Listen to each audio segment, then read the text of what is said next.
ચાલો રીત નંબર 2 લખો. પહેલો દાખલો.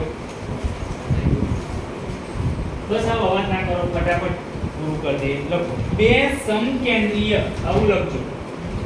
બે સમકેન્દ્રીય વર્તુળોની ત્રિજ્યાઓ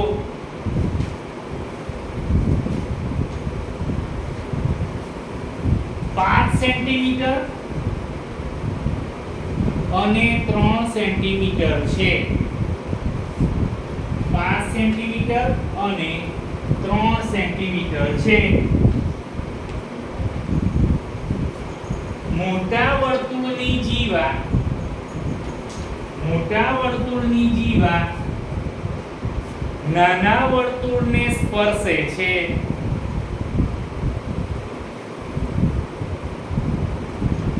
તો જીવાની લંબાઈ શોધો.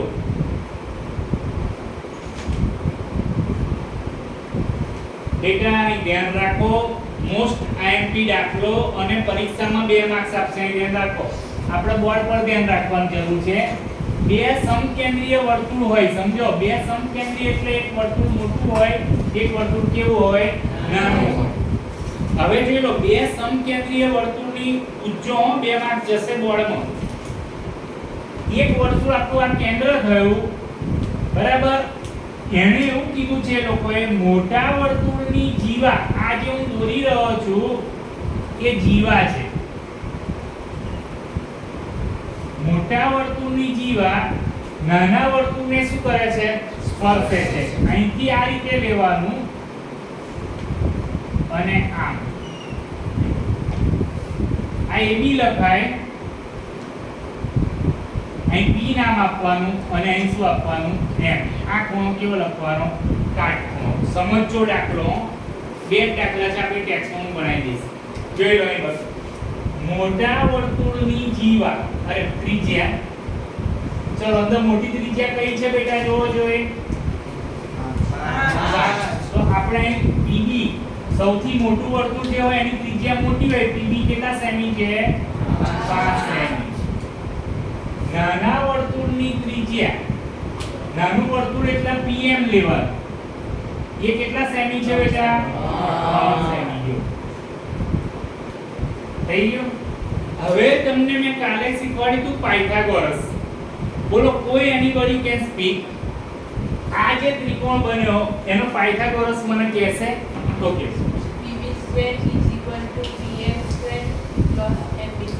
PB² PM² plus MB². જોઈ લો, હવે બરાબર ધ્યાન રાખો. ત્રિકોણ PMB માં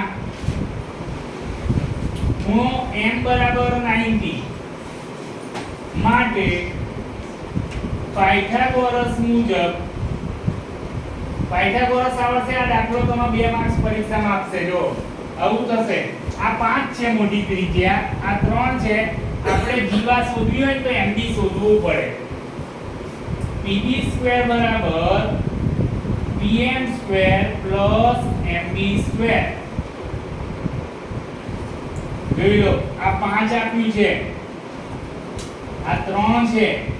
આપણે MB શોધીશું. 5 નો વર્ગ કેટલો થશે બેટા? 25. આ કેટલો થશે? 9. MB². આ બાર લઈ જઈશું એટલે માઈનસ થશે. MB² બરાબર 25 ઓછા 9 એટલે MB આપણું 16 આવે, બરાબર. MB² 16 થાય. MB કેટલું થશે? 4. હવે આ દાખલો અહીં પૂરો નહીં થતો. જેના 96% આયા હતા એણે અધૂરું છોડી દીધેલું. તમને જીવાની લંબાઈ માંગી છે. મોસ્ટ એમ્પી રીત ચાલી રહી છે. એટલે જીવાની લંબાઈ એટલે તમારા દાખલામાં જીવા કઈ છે ખબર? AB છે.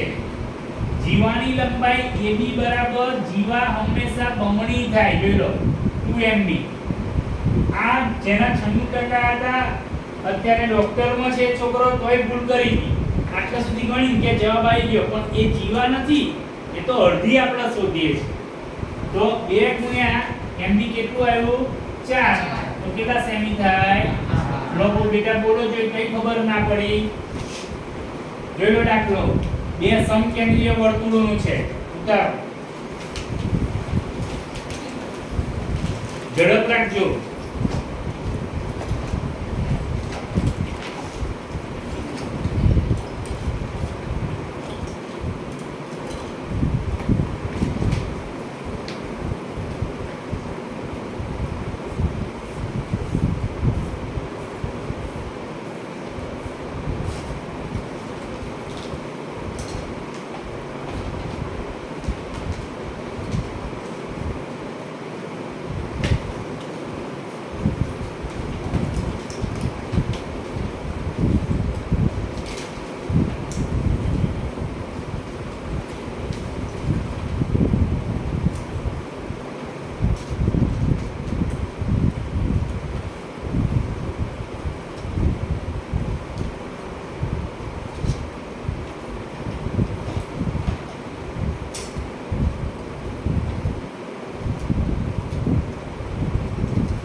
થઈ ગયું.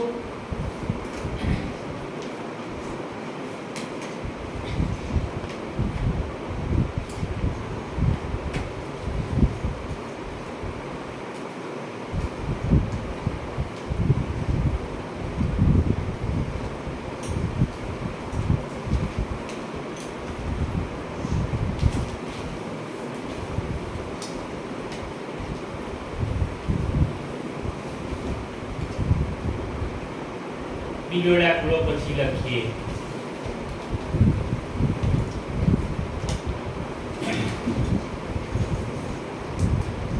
બે સમકેન્દ્રીય વર્તુળની ત્રિજ્યાઓ બે સમકેન્દ્રીય વર્તુળની ત્રિજ્યાઓ 73 અને 55 છે. 73 અને 55 છે. મોટા વર્તુળની જીવા નાના વર્તુળને સ્પર્શે છે. મોટા વર્તુળની જીવા નાના વર્તુળને સ્પર્શે છે તો જીવાની લંબાઈ શોધો.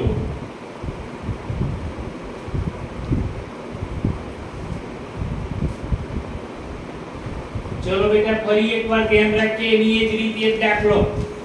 બે વર્તુળની મોટા વર્તુળની ત્રિજ્યા તમારી 73 થશે અને આ કેટલું થશે 55. પાયથાગોરસ તો એનો એક ત્રિકોણ PMB માં મેજર એંગલ m બરાબર 90. પાયથાગોરસ PB² બરાબર PM² MB². અહીં આપણે મૂકીશું 73, અહીં મૂકીશું 55. છોકરીઓ 55 * 55 કરો અને છોકરાઓ 73 * 73 કરો. ઝડપ રાખજો.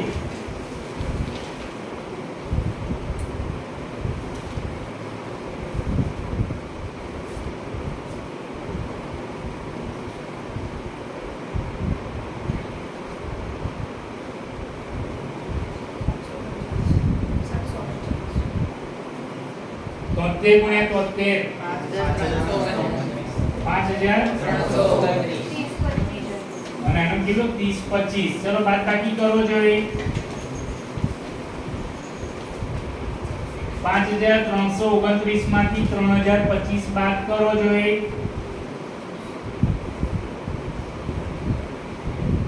2304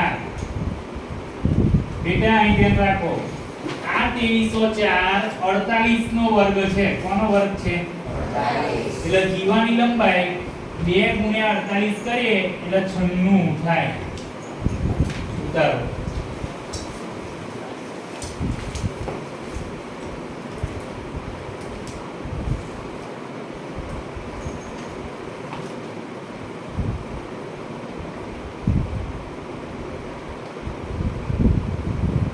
સમજણ ના પડી હોય તો પૂછો 2 માર્ક્સ જવાના દેશો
ત્રીજો દાખલો આવશે હોમવર્કમાં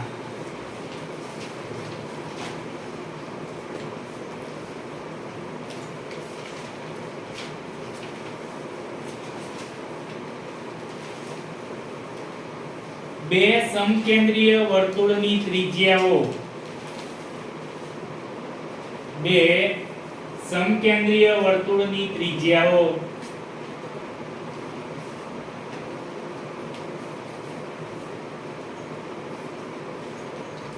15 સેન્ટીમીટર અને 9 સેન્ટીમીટર છે 15 સેન્ટીમીટર અને 9 સેન્ટીમીટર છે મોટા વર્તુળની જીવા નાના વર્તુળને સ્પર્શે છે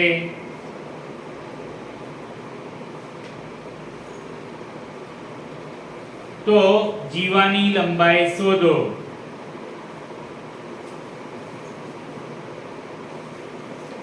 જગ્યા છોડીએ હવે પ્રમેય જોઈએ